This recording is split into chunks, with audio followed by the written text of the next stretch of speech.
Hi, we're going to give everyone a minute just to join the link, and then we'll get started with the presentation shortly.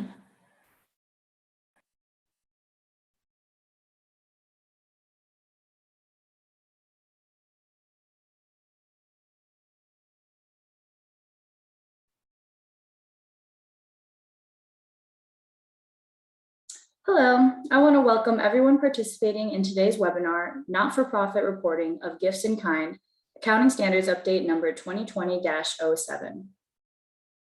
My name is Dunya Joe, and I'm a senior auditor here at GRF CPAs Advisors, and I will be today's session moderator.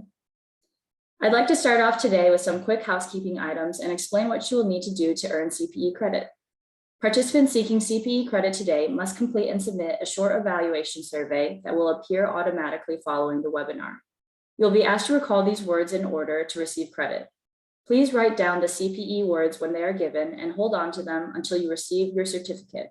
They will not be provided again.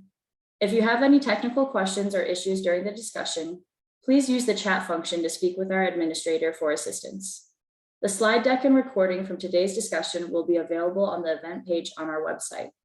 Technical support and CPE questions may be addressed to Nathan at nmcelveen@grfcpa.com. Today's learning objective is to provide participants with a better understanding of ASU number 2020-07, including best practices for implementation and audit preparation. I will now introduce our speakers for today's webinar. Mr. Trujillo is a partner in the audit department at GRF and has worked in auditing and accounting since 2000. He has proven expertise in assurance and advisory services, and his nonprofit and for-profit experience spans across a variety of organizations, including foundations, trade and membership associations, charitable institutions, US-based non-governmental organizations, real estate entities, and professional service corporations. Omid Mohebi is a manager with GRF CPAs Advisors. He joined the firm in 2011 and has expertise in managing audits of nonprofit organizations and employee benefit plans. Mr. Mohebi is a frequent speaker on industry matters and has presented to clients, nonprofit professionals, board of directors, and other key industry stakeholders on the latest nonprofit accounting standards and practices.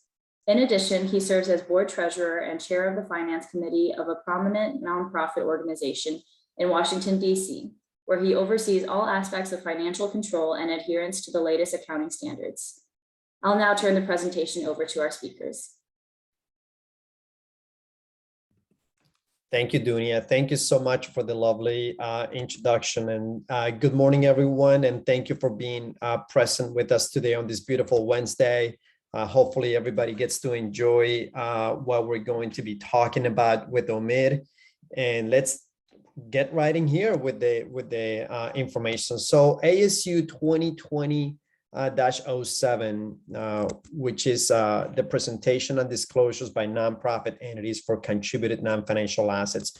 Let's dig in a little bit and talk about why FASB actually came out to issue this particular accounting standard update. And really what they wanted to do, or their main objective, was really to improve generally accepted accounting principles simply by increasing the transparency of the contributed non-financial assets for nonprofit entities, simply by enhancing the presentation and also enhancing the disclosures of those particular contributed non-financial assets, which we're going to get into in more details here. Also, there were some concerns that there was, like I said, they were looking to enhance the transparency because there were concerns about the lack of such in the measurement of the contributed non-financial assets, which were being recognized by nonprofit organizations right now, and how those organizations were coming up with the amounts for those contributions in terms of the programs and also other activities that were being recognized. Okay, so they wanted to,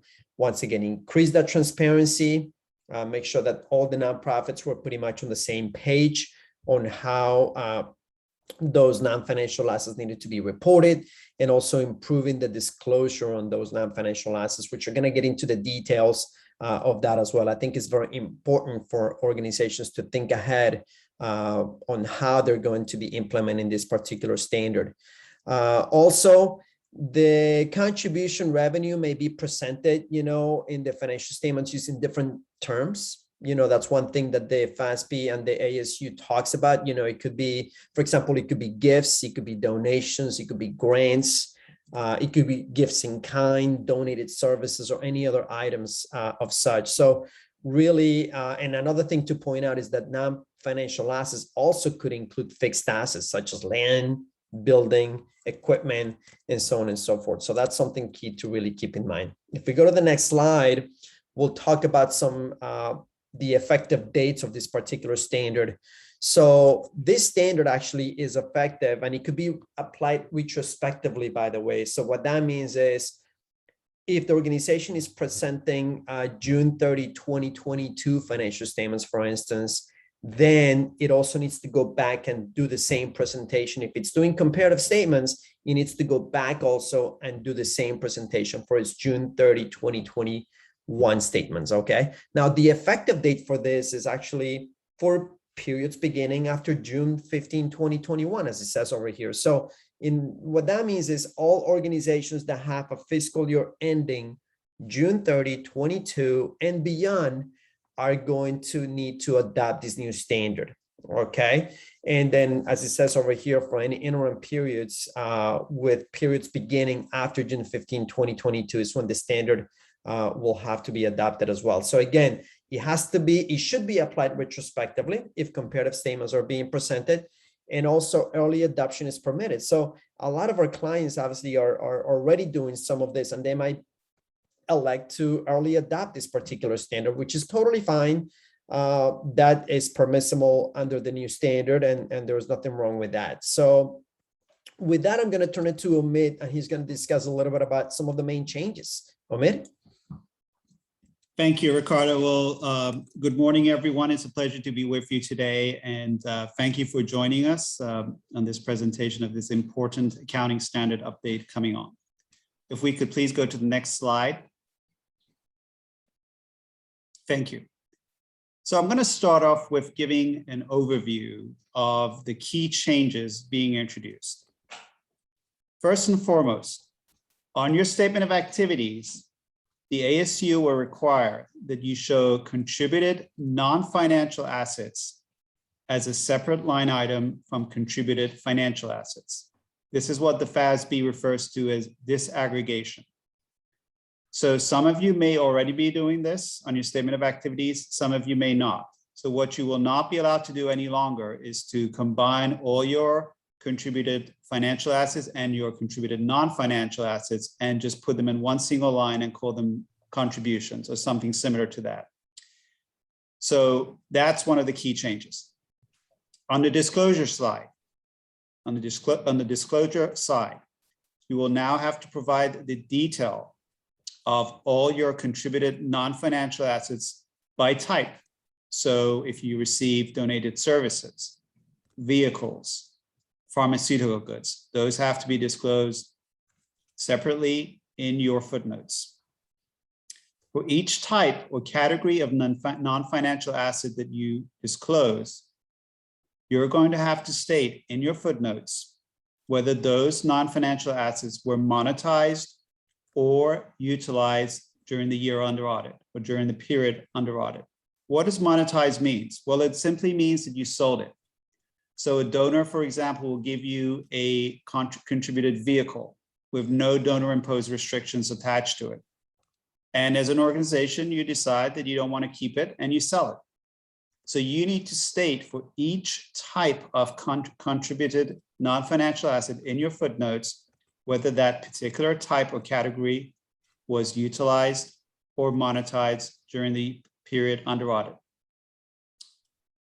If the contributed non-financial asset was utilized, there needs to be a description of the programs or support services in which that particular item was used.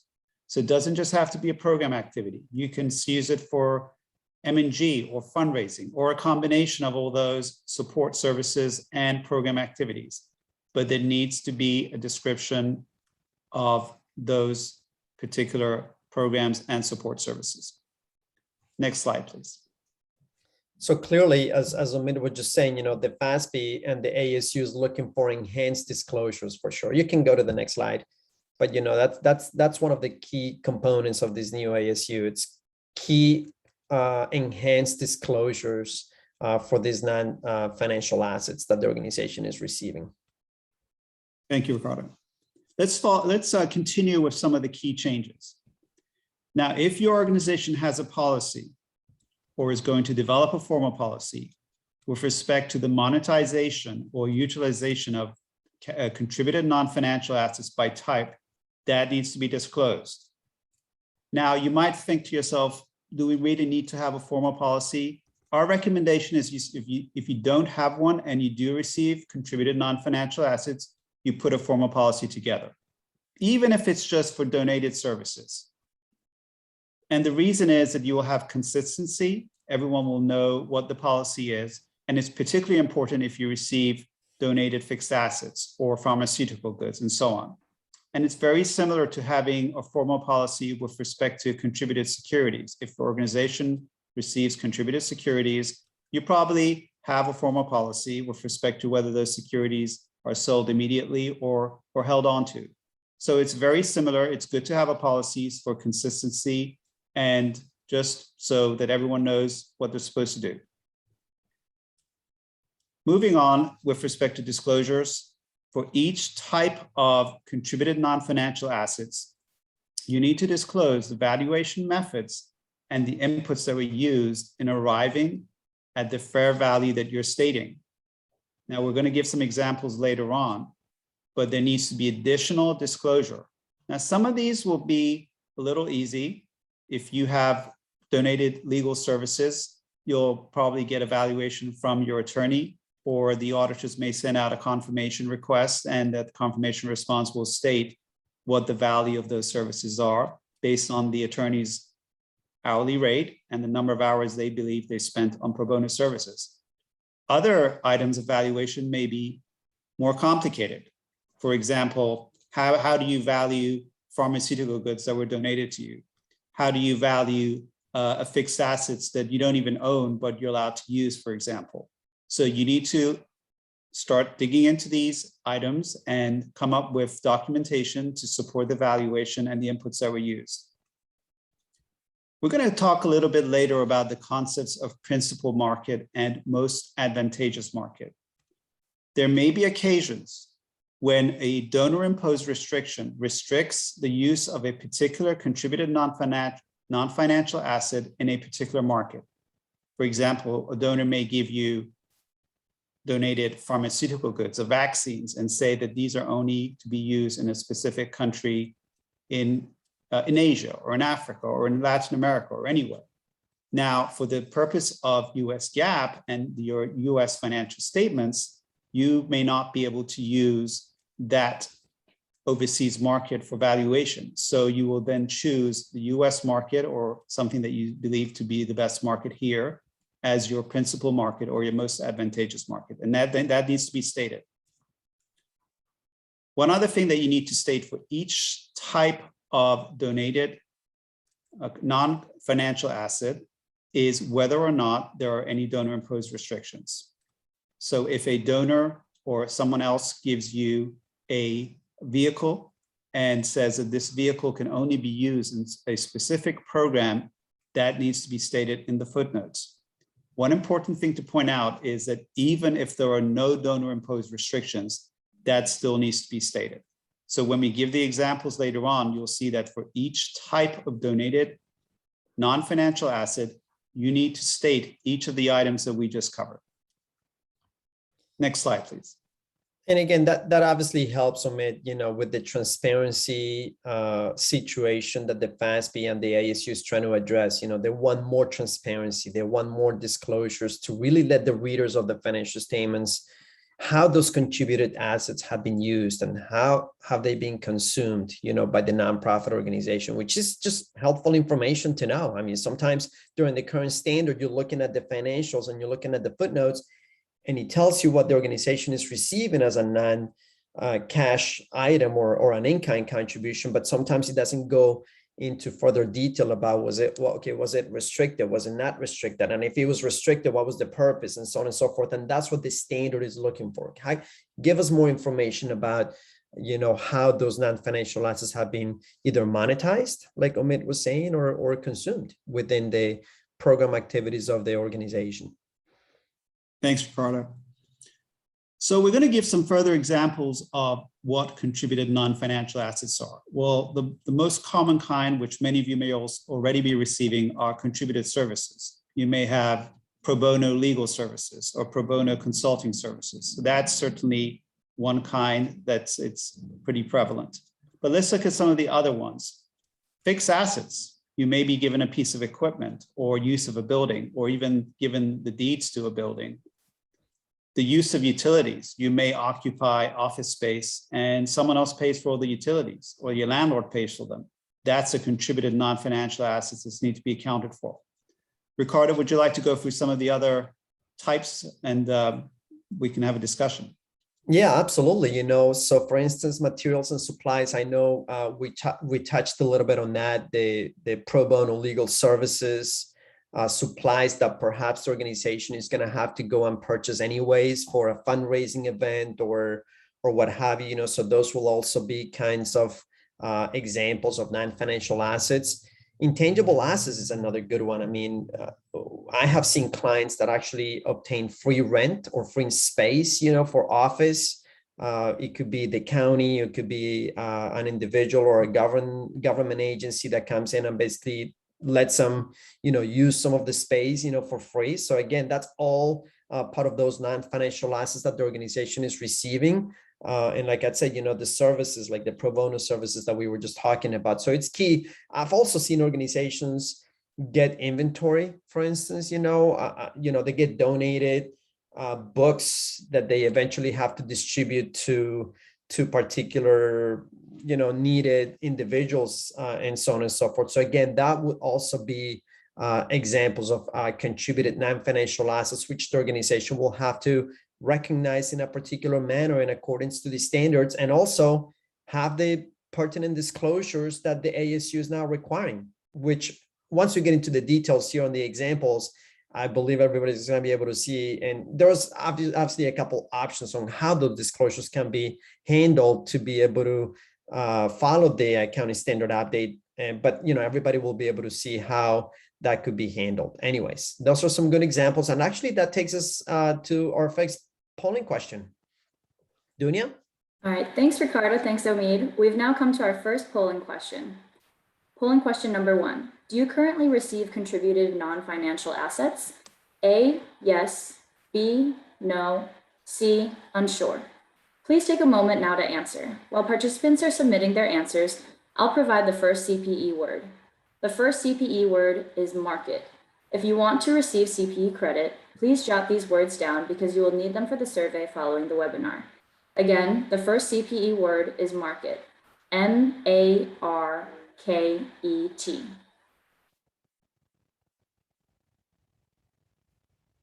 Well, Ricardo, that's certainly interesting, and what we expected for attendance of this webinar, that the vast majority are already receiving contributed non-financial assets. And perhaps this is a good time if the attendees can kindly type into the chat the types of contributed non-financial assets that you receive. It'll be interesting to see something new, or sort of the variety of the range of non-financial assets. So please go ahead and type into the chat so everyone can see the range of those non-financial assets. Absolutely. Yeah, not surprised by those responses, Omid, for sure. And, we obviously welcome everybody to type any questions as they come in, or as you have them within the presentation. And obviously we'll be able to answer all of those throughout, at the end of the presentation. I know there was one already that has come in, so we'll take a look at that as well. So excellent. So if we go to the next, and yeah, look at this. Well, look at these services, pro bono. There are some very interesting ones here. PSAs, excellent. Services, medical supplies, vehicles. Yep. Very nice variety of. We can touch on these later when we give our examples. Absolutely. I love it. All right, so that takes us to our next section over here, which is giving some examples. And FASB has come up with some examples on the presentation here. And obviously there's flexibility on the presentation. And I would think that a lot of organizations already have some of this in place.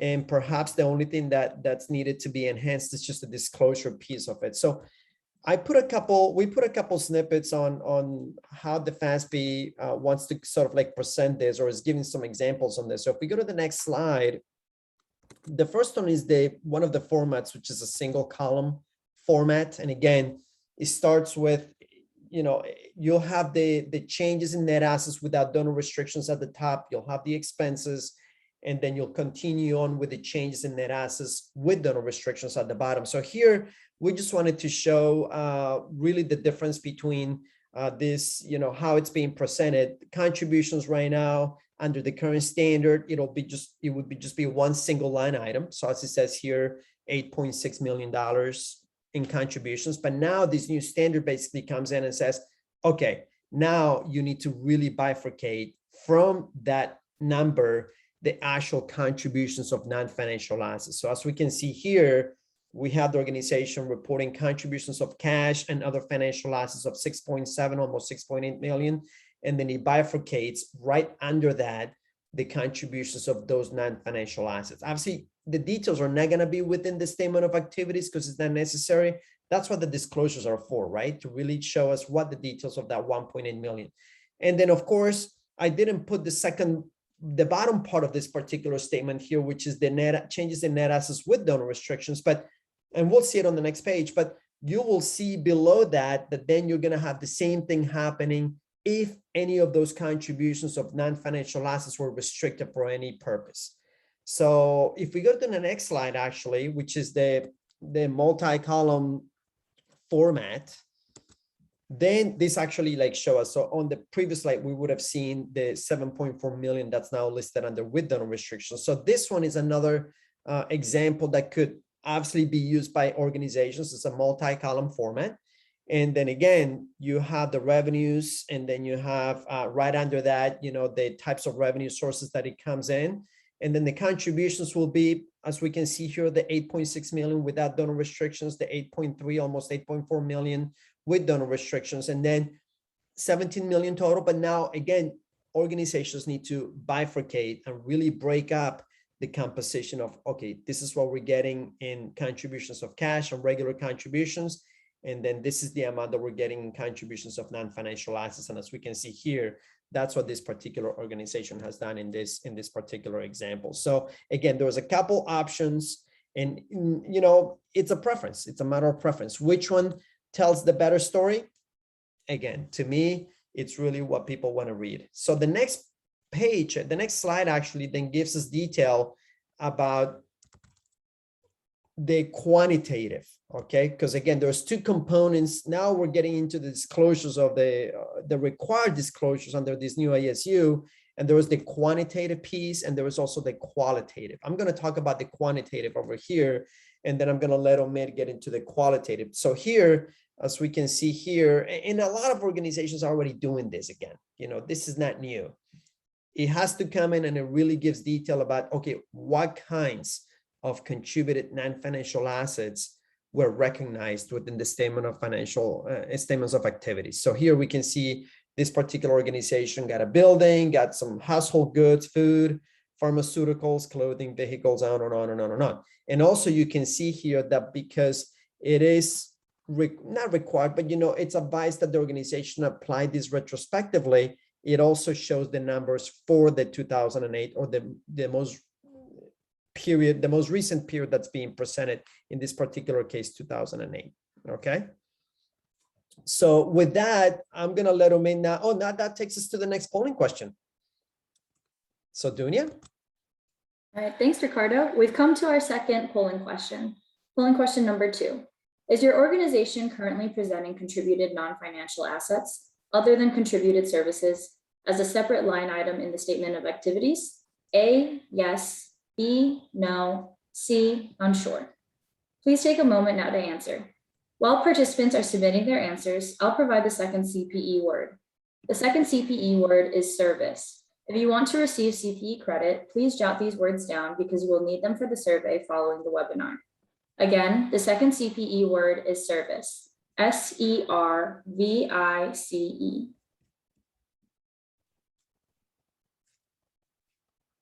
Well, again, that's very interesting, Ricardo. It's just 45, so maybe not quite half and half, but looks like 39% certainly are not showing them as a separate line item. So cash and financial contributions are being combined with non-financial contributions in the face of the statement of activities.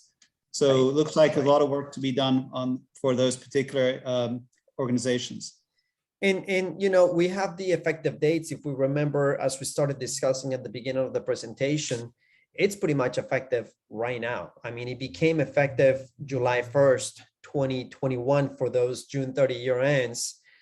So really, it's a good idea for the organizations who responded no to really start going back now and maybe update their chart of accounts so you can better keep track of those non-financial assets that are coming in from the regular contributions. So be a good idea to go back and maybe create a couple new chart of accounts to be able to better track this and not wait obviously till later in the year.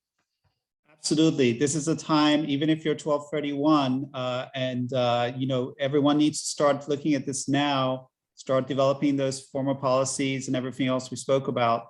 If you're a 630, don't wait till July and August when it's a beautiful summer's day and you're having your audit done and you got to sit and spend all day trying to figure out how to value your contributed non-financial assets. Start early, start planning ahead. It will make your life much easier when the audit comes along. Absolutely. Couldn't agree more. Okay, well, thank you, Ricardo. That was a great presentation of the quantitative sides of the presentation and the disclosure. Let's look at some examples of the qualitative disclosure that also needs to be made. So you can't just do one or the other. You need to do both. So here is sort of a paragraph presentation of example of a presentation in the footnotes. So we have non-for-profit K that has non-financial assets. Contributed non-financial assets includes buildings, vehicles, household goods, and so on, pharmaceuticals, and so on. Now, note that it does say, unless otherwise noted, there were no donor-imposed restrictions. So as we said before, just because you don't have any donor-imposed restrictions doesn't mean you don't mention it. You still have to confirm for each type of contributed non-financial assets, for each type, whether or not there were donor-imposed restrictions.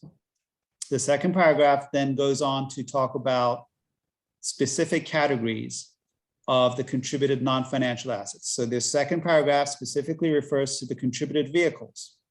It does say that the policy is that upon receipt, they're sold at auction. So remember, we did mention before that you do need to state for each type, what is the organization's policy, if it has one, as to whether they are monetized or utilized. It does say that, again, that the vehicles were not restricted for use and that they were all sold and valued according to the actual cash proceeds. So again, as we said before, you need to state the valuation methodology, the valuation inputs that are used to come up with that value. It's not just for the auditors to look at and say, oh, we agree with your number. It has to go in your footnotes. So it says here that the vehicles are valued according to the cash proceeds at auction. And then the next paragraph goes on to the next one and talks about the building. Again, it says here whether it was used in programs of G&A activities, support activities. And you can see here that the building was used for G&A activities. So again, as we said before, it doesn't have to be a specific program. It can be G&A, it can be fundraising. You just have to say what it is. And then it goes on to talk about the valuation of the building. Well, they're not selling the building, so how did they come up with the value? It's located in metropolitan area B. They looked at some comps, some recent comparable sell prices in that real estate market and came up with the value. Now, it's mentioned here in the footnotes, when the auditor comes to do the audit, it's not good enough just to say, we looked at the comps in metropolitan area B's real estate market. You need to have some examples. We want to see, okay, can we see some printouts or some PDFs or some websites of what these comps were Which buildings did you look at? Which areas? We would like to see that documentation. So again, there's some additional work to be done for all of these items with respect to the valuation methodology and so on. Let's go on to the next slide, please. So this is an alternative way of showing that qualitative presentation in the footnotes. So as opposed to having paragraphs for each type of contributed non-financial asset, you have a table format here, which I know many people prefer because it's easier to look at and you can compare numbers and so on. So again, it goes for each type of contributed non-financial asset. For example, the first one, buildings, talks about the revenue recognized, whether or not there were any donor restrictions in the column there. And you can see that it does state no associated donor restrictions. Talks about the program and support activities in which that particular type of non-financial asset was used in. And then the final column talks about the valuation techniques and inputs. So again, it's the same information we saw in the previous slide, except that it's in a table format. Again, it just talks about the building and the valuation in the metropolitan area and the comparable sale prices. So it goes through then each type of contributed non-financial asset that you receive and goes through that valuation methodology. So this is perhaps a good time if I just look at the chat that we said and go through some of these items that we saw, that some of them are extremely interesting that we had not included in some of our examples because we didn't want it to be exhaustive.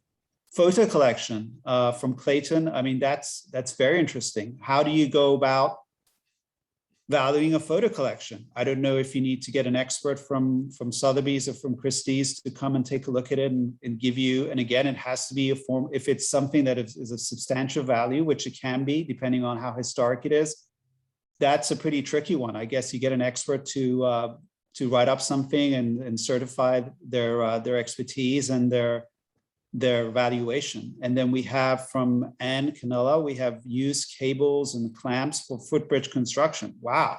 I mean, that's very interesting. Again, there's probably a market for that you can, well, again, they're used cables. So how do you value goods which have been used? That's a really tricky one, Ricardo. What do you think about that?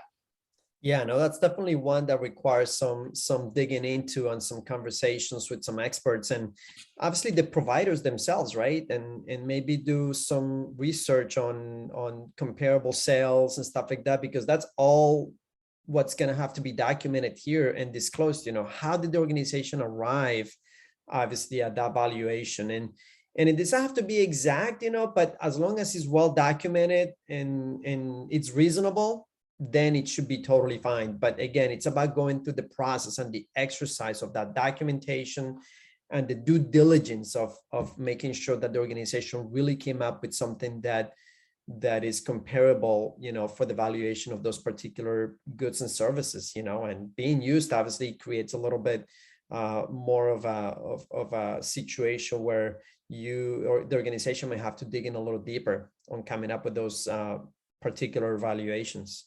Mm-hmm. Then we have advertising. Again, advertising very similar to pro bono legal services. We'll probably get a letter from the advertising firm or send out a confirmation. And equipment and services, medical supplies that we will also talk about later. Services and space, of course, that's very interesting. Photography services, and we have shoes, vehicles, and service facilities, auction items. So a lot of great stuff here. I mean, this is fantastic. Radio time. So, you know, it's great to see the range of the contributed non-financial assets that the attendees are receiving right now. That's fantastic. So again, as we said, it's really time to think about those disclosures, but also think about your audit, and the auditors are going to want to see this documentation. So we'll go to the next slide, please. Just look at some further examples. Again, these are the same items that were referred to earlier, but you can see for each one, food, medical supplies, services, same columns, same documentation, same disclosure with respect to valuation techniques and inputs. You'll see the food says that they were estimated. Again, as Ricardo said, they don't have to be exact. How can you possibly give an exact dollar value on certain items? But as long as they're reasonable estimates and your methodology is consistent between the years, that's fine. So food estimated fair value based on estimates of wholesale values. Medical supplies, very similar to that, and services the same. So we'll go on to the next slide, please. So this is a particularly interesting one. Pharmaceuticals, which we saw in the chat, that's individuals and organizations are receiving donated pharmaceutical supplies, and particularly in today's environment, there might be a lot of vaccines that are being donated that have to be perhaps restricted for use in certain developing countries. So here you'll see this particular organization receives 111,000 or so of pharmaceutical goods. It's listed the specific programs, international health services, natural disaster services. And just to be clear, if programs are listed here, they really do need to correspond ideally to programs listed on your statement of functional expense. So if there are program names listed here that don't appear on your functional, that's going to look a little unusual. So please make an effort to be consistent so that either change your functional to make sure that it covers the programs and program activities that really correspond to this footnote, or make sure that the footnote lists program titles that correspond to your functional, just for consistency. Now, the pharmaceuticals goods, it does say that they are restricted for use outside of the United States. Now, this last column is particularly interesting. Valuation techniques. How do you value pharmaceutical goods which are restricted for use outside of the United States? Now, it goes back to the concept of most advantageous market or principal market that we spoke about. It does state here clearly that they are valuing contributed pharmaceuticals that would be otherwise legally permissible for sale in the United States. So they cannot use the overseas market for valuation because these are US GAAP financial statements. So they do state that they use the federal upper limit based on the weighted average of the most recently reported monthly average manufacturer price in the United States. So that's the principal market or the most advantageous market that they are using to value these goods, because there is a restriction on the use, a donor imposed restrictions. And remember, the restriction has to be donor imposed. If it's an internally imposed restriction by the board or by management, that doesn't really matter. It has to be restricted by the donor. And before we go to the polling question, I think this is a good time to really, there was a question that came up actually about bifurcating goods from services within perhaps the chart of accounts or the accounting system. So clearly, this is all required information that will have to be compiled at the end of the year. The organization is going to have to segregate, as we can see here, for the disclosures of the financial statements, the type of, non-financial assets that it received.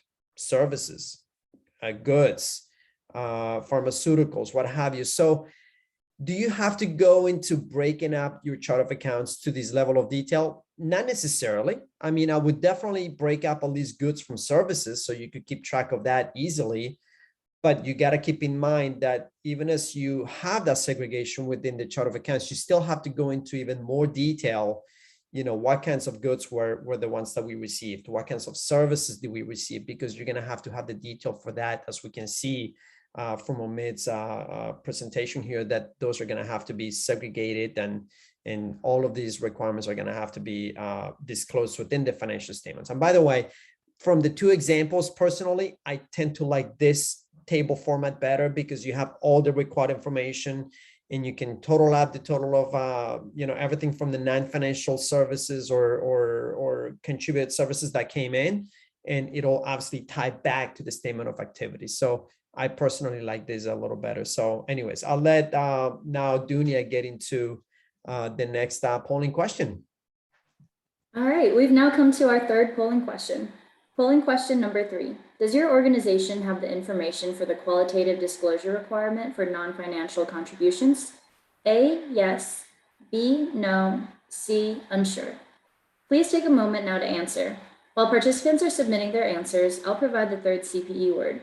The third CPE word is policy. If you want to receive CPE credit, please jot these words down because you will need them for the survey following the webinar. Again, the third CPE word is policy. Policy. Excellent. So let's just see how those responses come in. Very impressive, Omid, to have obviously 63% of the respondents feeling comfortable about having the requirements or the information to be able to have the qualitative disclosures presented within the financial statement. So kudos to those who have all that information readily available. You seem to be absolutely on your way to success for your upcoming audit. But for those who are still working on it, you still have time. As we said, the ASU became effective as of July 1st, 2021. So you still have time to go back and work on this. There's not too late. But again, as we said, it's a good idea to obviously get working on this sooner rather than later. Ricardo, just a couple of questions that before we move on have been typed into chat. Someone asked about volunteer services and whether volunteer services are contributed non-financial assets. Would you like to give some detail about that and the specific rules around booking volunteer services? Yeah, absolutely. So volunteer services in accordance to GAAP actually are not considered to be gifts in kind. They're not recognizable as revenue. However, that doesn't mean that the organization couldn't have a disclosure within the financial statements to recognize the fact that they are having so many hours in volunteer services, right? Because let's put it in perspective. There was a lot of organizations that heavily depend on volunteers coming in to help out within, with many different endeavors. So that's not something that should be discounted from a nonprofit organization. So that's something that could definitely be disclosed and detailed out, but it's not something that should be or is recognized as revenue. Okay. And I know there was another one here about the valuation of pharmaceuticals. And I know you got into the details for that, Omid. So maybe you can touch on that one before we go to the key action, the key takeaways. Yes, so I'm just reading the question. Valuation from pharmaceuticals depends on which country are they intended to be used, considering differences in market price. Well, yes and no. As we said, if there is a restriction, the valuation should be according to the value in the US market. So if whether there is a donor imposed restriction to use them abroad or there is no donor imposed restriction, the valuation of those items should be based on the US market. So you need to find a market in the US, and it doesn't have to be, as long as it's clearly defined and you're consistent and you state that market in the US or whatever indices you're using to value it, and you use that as a basis for your valuation for your US GAAP financial statements. Excellent. So that takes us, go ahead, Omid, go ahead. Sorry, there was another question from one of the attendees regarding lawyers that use, how do we treat it if we let some lawyers use our space in our office space in return for the legal services? So I'm assuming that they are providing legal pro bono services to your organization, and in return for that, they are using some space in your office. Well, you cannot net the two. So if you're receiving pro bono legal services, that's a separate item. So you value it in the same way that we have discussed, and you make sure that documentation is fully prepared. So what you can't do is to say, oh, we're receiving this pro bono legal services, but we're letting them use a few desks in our office, therefore we net the two and just call it quits. You can't do that. Right, right. All right, that's great. Let's get into our key takeaways or key action items. So I'll go ahead, Ricardo, why don't you start and I'll chime in. So we hope that we've given you an overview of really the fundamentals of the new ASU. As we talked about before, and Ricardo mentioned in the beginning, it's about increasing transparency in presentation, about consistency between nonprofits. So there's presentation items that we spoke about on this face of the statement of activities, the bifurcation or disaggregation, as you would, whatever your preference is to refer to it. We talked about the examples of contributed non-financial assets. And I have to say, it was fantastic to see all those items being typed into the chat. Some of those I have not come across, things like, donated photography, sort of photo albums and stuff. So some of those are very interesting and I'm sure very challenging to value. We talked about alternative valuation methods and inputs and the concepts of principal market and most advantageous market. And Ricardo, would you like to talk about some of the other ones? Absolutely, absolutely. So another thing that really organizations need to think about is, coming up with proper policies and procedures and developing those right now within the organization to be able to fulfill the requirements of the ASU. So clearly there is many requirements within the disclosures of the financial statements that need to be followed. So now it's the time to come in and say, okay, how is the organization going to come up with those valuations? Is the organization gonna require some strict research, like on some of the items, obviously that we saw in the examples. So the idea is to come up with those proper policies and procedures now so that somebody can really easily follow those. And obviously, as you're going through the audit process from an auditor's perspective, they're going to be looking at those policies and procedures and say, okay, are you following those procedures? And are you documenting those valuations in accordance to those policies and procedures? So it's very important to really develop those now to be able to be following the standard as it requires. And then it's going to allow also the organization to have the information that's required to be able to be disclosed and presented within the financial statements. As we say here, the quantitative and the qualitative changes in the nonprofit financial statements are key right now. So without these policies and procedures, it might be too late if the organization waits until the end of the year to be able to put all of this together, especially if he receives a lot of non-financial assets, in terms of, those kinds of contributions. Is a good idea to really have those in place to be able to be fully prepared for that particular implementation. And there's flexibility. Go ahead. Sorry, there's flexibility in terms of the policy. You could have it as a standalone policy, or you can just amend your financial policies and procedures and have it inserted into that. Exactly. So it's very important to be able to incorporate those as well. So clearly the description of alternative valuation methods and inputs, something that I alluded to within those policies and procedures, what kind of valuation methods is the organization using and what kind of inputs is it using? So very important to have those as well to be able to be fully prepared for that upcoming ASU. And I think obviously your presentation gave some good examples on the kinds of gifts in kind that could be received by an organization. So it's key to maybe go back and obviously look at these examples, go back and look at the actual ASU. It's not a very long document, actually. It's probably like 30 some pages long, where you could go in and they dig into even more examples of those particular gifts in kind and how the disclosures need to be segregated and so on and so forth. So very important to go back and look at those as well. Ahmed, you want to add something else? No, I think we can. We've covered sort of the fundamentals. We're happy to move on and see if some of our attendees have some more questions. I know we've answered some already, which were very useful. So we can perhaps move on. And first of all, I'll hand it back to Dunya just to talk about the upcoming events. Yeah.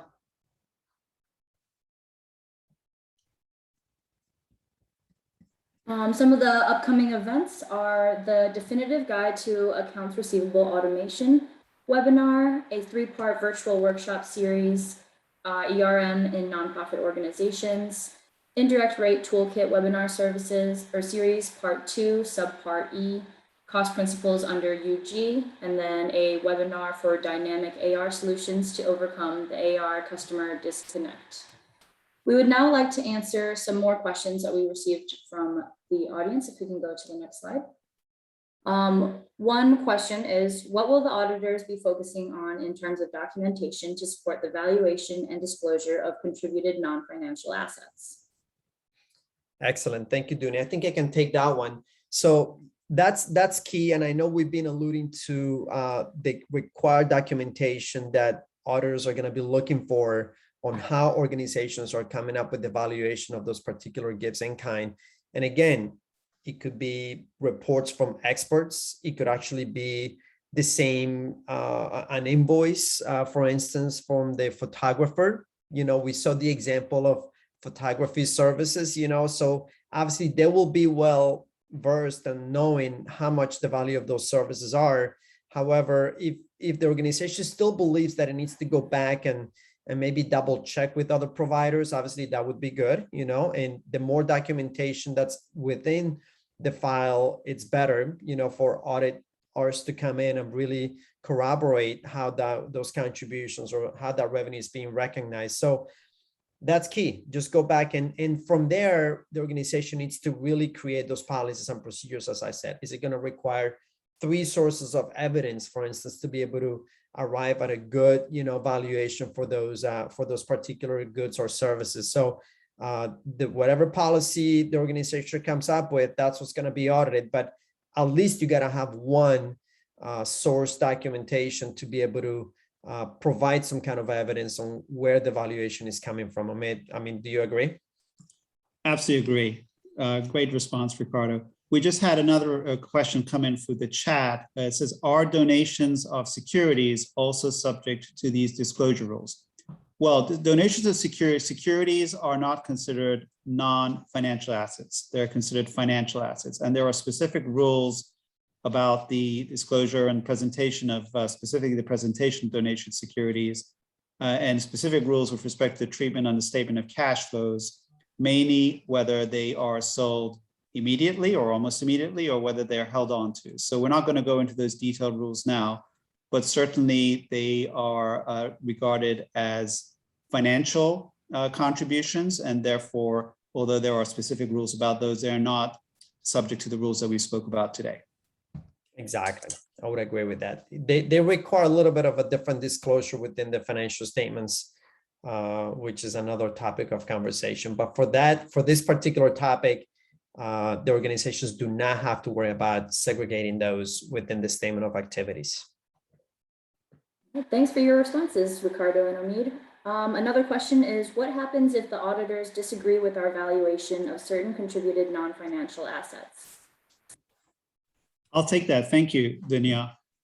Well, it's a very similar discussion and conversation as to whether when auditors disagree with some other aspect of the audit, we'd sit down with you or have a phone call and say, we don't feel that it could be either one aspect or several aspects of the items that we discussed today. So we may not agree as to whether the valuation methodology that you used is correct. We may not agree with the source document, as Ricardo mentioned. So your valuation methodology for, let's say, donated photography services might be fine because you went to a photographer. But then if we find out that, or the auditor finds out that the photographer was someone's cousin and may not have given a valuation based on an arm's length transaction, that may affect our opinion on whether that is an accurate valuation. So if we disagree with the valuation methodology or the inputs, we'll certainly let you know and give you an opportunity to respond and clarify your valuation. And if necessary, you can always go and get an alternative valuation done by a source which is acceptable to the auditor, and everyone's happy and you move on. Exactly. And again, back to that a little bit, to piggyback on that is the organization really following its own policies and procedures too, because that's key. That's key to really understand, if it's reasonable and it makes sense in the evaluation process and it's following its policies and procedures, it should be fine. But chances are there might be a disagreement because maybe the organization is not following its own policies and procedures. Maybe the source of the evidence is not reliable. So again, you gotta just make sure that you have all of those items crossed and addressed as you come up with those valuations. That's a great point, Ricardo. One thing the auditors would like to see is that you adhere to your policies and procedures. Mm-hmm. So even if the methodology used is acceptable, but it's inconsistent with your policies and procedures, we'll pick up on that and say, either change the policy or make sure you adhere to the policy. And consistency is something that we might point out in a best practice recommendation. Mhm. And of course, you want those policies and procedures to follow the standards, right?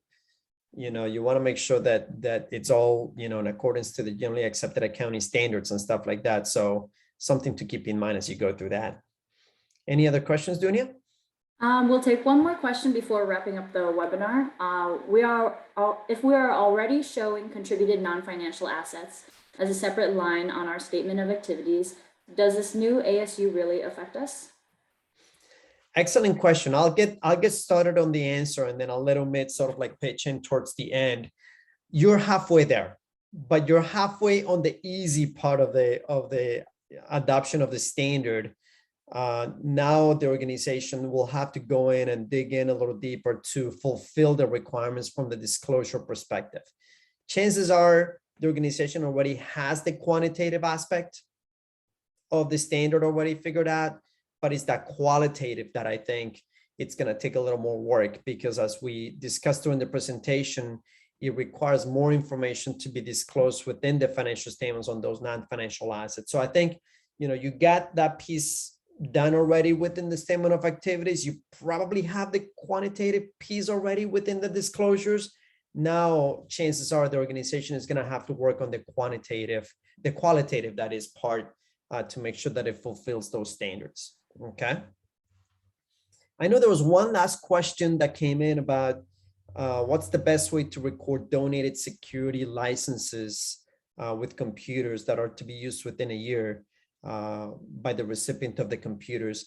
I would say if you got that within a year, then that's an easy.